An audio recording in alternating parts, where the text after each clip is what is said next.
Good morning mga ka-freshness! This is Mayang again, ang Becky Farmer ng Becky Shine Nature Farm. So, welcome back to my channel and ang episode natin ngayon is very interesting. This is regarding about the rabbit fur. A couture meat and couture fur. I'll explain in a bit.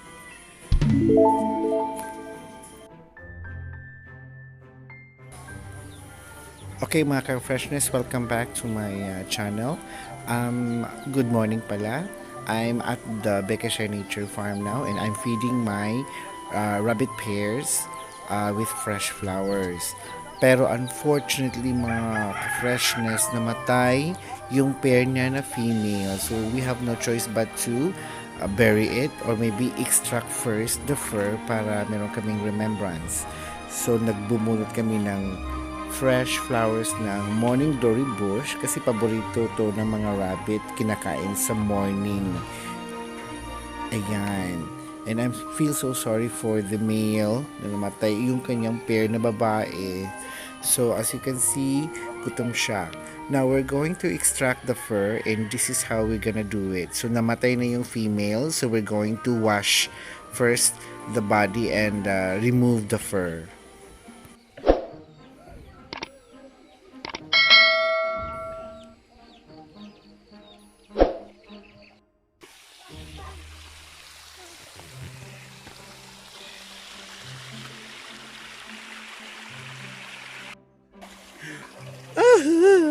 Si Bugs Bunny. Ano gari? Asa mo?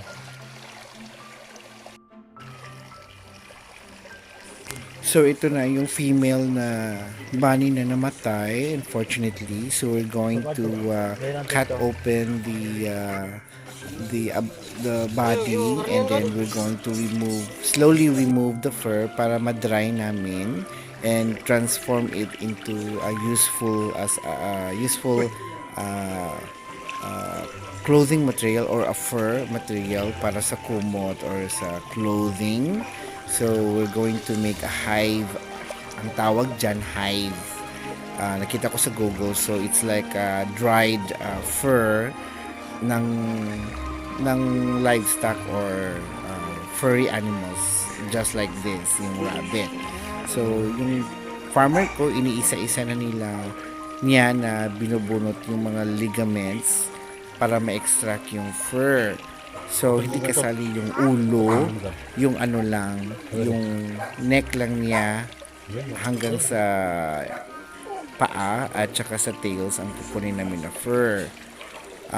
As you all know, the rabbit is considered as a livestock. So, masarap ang kanyang couture meat kung buhay siya. And it's very delicious and it's tastier than chicken. This fur that we have extracted now, bibilad namin for a week or so para matuyo siya and we can use it sa any kind of uses.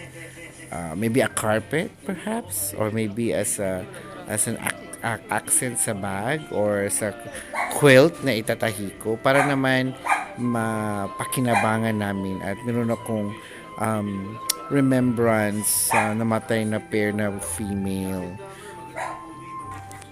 Now, by the way, everyone will get worried na parang mutilate namin ng rabbit. Pero for your information, this is a livestock. So, kinakatay talaga ang rabbit for their meat as a couture meat. And at the same time, namatay na po siya. So, we have no choice but to show how we remove or extract the fur for our own uses. So, kung hindi siya namatay, fresh siya pagkakal, maluluto yung meat at masarap siya. Ito pala yung buntot ng rabbit. This is the rabbit tail. So, you can use that as a souvenir like a keychain. O ito na po yung meat ng rabbit. So, lilibing namin yan. So, ito na yung fur. So, mabasa-basa pa siya. Meron pang mga dugo-dugo at saka yung mga ugat-ugat dun sa subcutaneous or adipose tissue niya. So, we're going to dry it using salt. So, yan, nililinis nila at check natin yung fur. Makapal yung fur. This is very good for as a planting material, sorry. As a as a clothing material.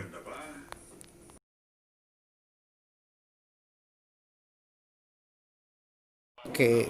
Okay, so we are now at the kitchen table. So we're going to inspect the fur and we're going to stretch it para mas pagtuyo, mas malaki ang surface area niya. So we're going to place some salt sa tissue niya. For the reason is it will absorb the excess moisture sa fats under the skin of the rabbit. So yung under the skin, under the fur, sorry, ang naka-face sa full sun so that madaling matuyo siya. So this is going to be impaled with nails or thumbtacks sa kahoy. This one kahoy na lang ang um, sa puno na lang namin nilagay.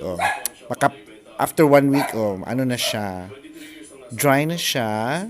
So the salt is working well for absorbing the excess moisture beneath this tissue. So matigas pa siya, so we're going to stretch it. And also we're going to clean the fur since madumi siya kasi nakadikit sa punong kahoy. And as you can see, pag dry na siya, parang hindi siya masyadong maayos yung itsura ng fur. So we're going to slowly comb it and dry it further kasi meron pa siyang konting moisture kaya nagkadikit-dikit yung mga balahibo. But this is fine. This is okay. So that I can use this for, itatahi ko to talaga sa kumot or quilt. Ito naman yung tail niya. So we're going to separate that as a keychain. So we're going to comb this slowly and let it dry.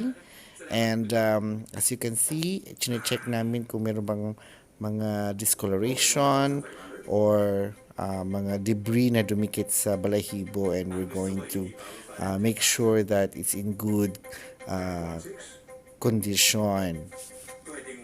Ito na yung likod niya, dry na siya, walang amoy. So effective ang salt talaga. And ayan, so we are combing the fur slowly until nagiging smooth and silky na siya.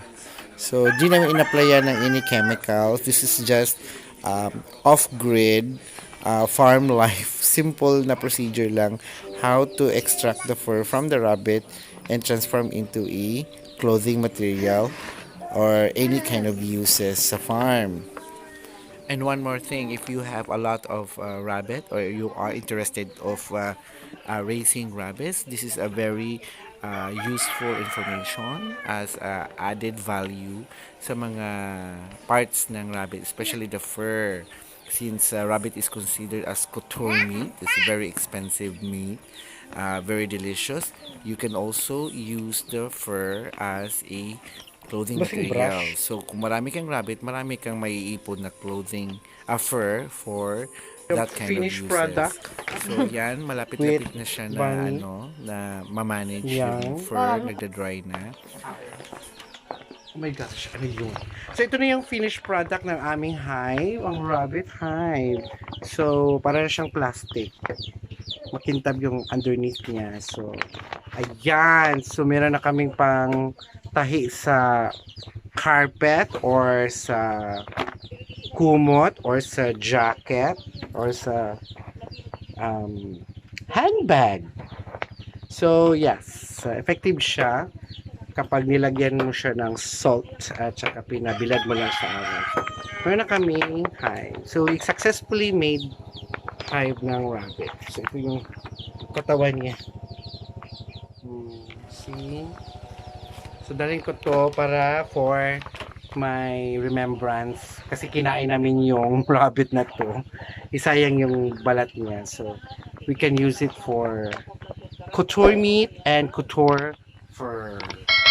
So, So yun, thanks for watching. Don't forget to subscribe.